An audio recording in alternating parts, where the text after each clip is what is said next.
I'd like you all to think back to Saturday mornings when you were a kid.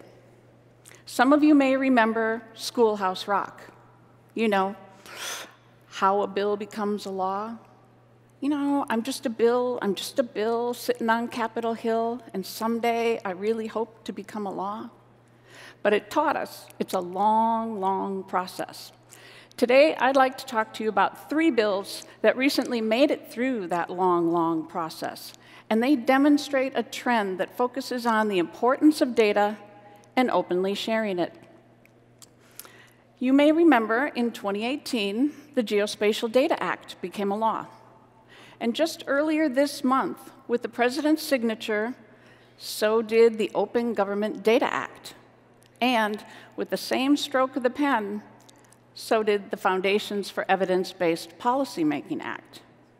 These 3 legislative packages address key important issues. They address the importance of effectively managing data, openly sharing that data, and applying it to effective decision-making. These are the same foundational principles that are common in the geospatial community. You are already doing much of the work called for in this legislation. In many ways, you're ahead of the game. So let's dig in just a bit on these 3 acts. First, the Geospatial Data Act. The primary purpose is to make sure or ensure that geospatial data is managed as a strategic asset and that it's openly shared and shared in a way that encourages expanded use and reuse, all with an eye to improve government efficiency, encourage collaboration, and drive innovation. It reinforces the goals of the NSDI and the role of the FGDC. It calls for the designation of lead agencies for national data themes, and it calls for the adoption of open standards for interoperable sharing of this data, and for an online mechanism to share and discover content, the Geo platform. All this should sound quite familiar to you. You have many successes in this area already. You're already maintaining and serving many national data assets, and you're facilitating discovery, access, and use of that data through agency portals. And now you're feeding those data services to cross-agency initiatives, like the Disasters Geo platform, which aggregates information in a timely fashion from many sources in one place through web services to better support disasters. So the Geospatial Data Act, it not only acknowledges and endorses your good work, it puts a regulatory framework in place to make sure that that work continues in the future. In other words, it's too important to leave to chance or goodwill. So, if this makes sense for the geospatial data, why not all government data? Let's look at our second act, the Open Government Data Act.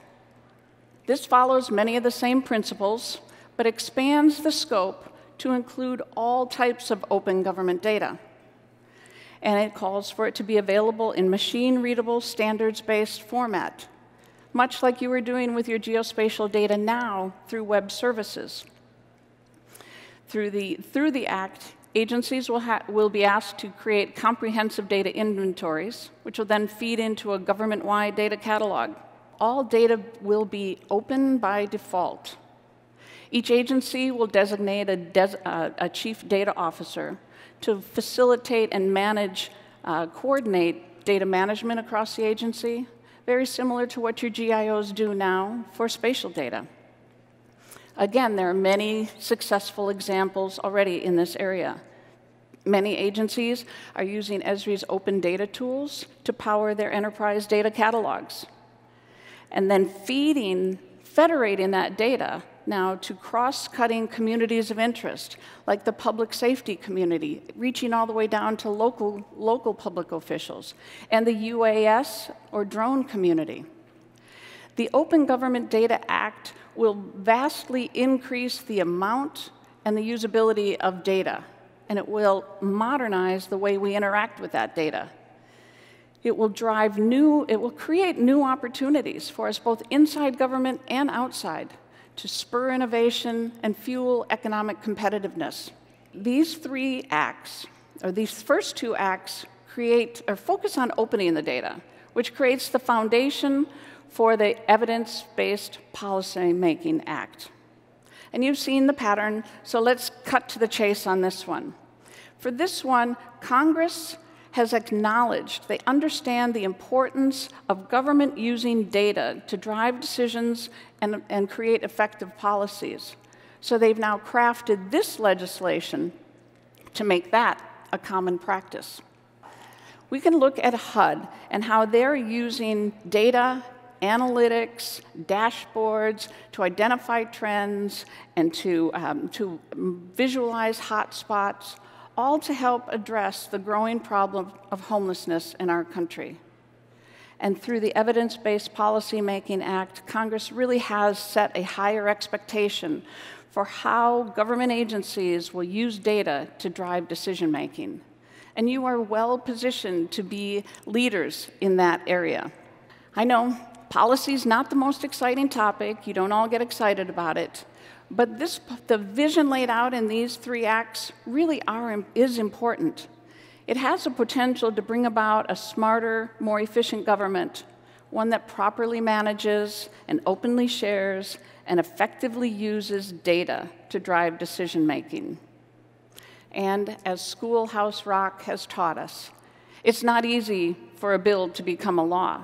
So the fact that these three bills navigated that long, long process and did indeed become a law shows that Congress, policymakers have set a new bar, have higher expectations on how government will make decisions in the future, and you all will have a vital role to play in making that a reality.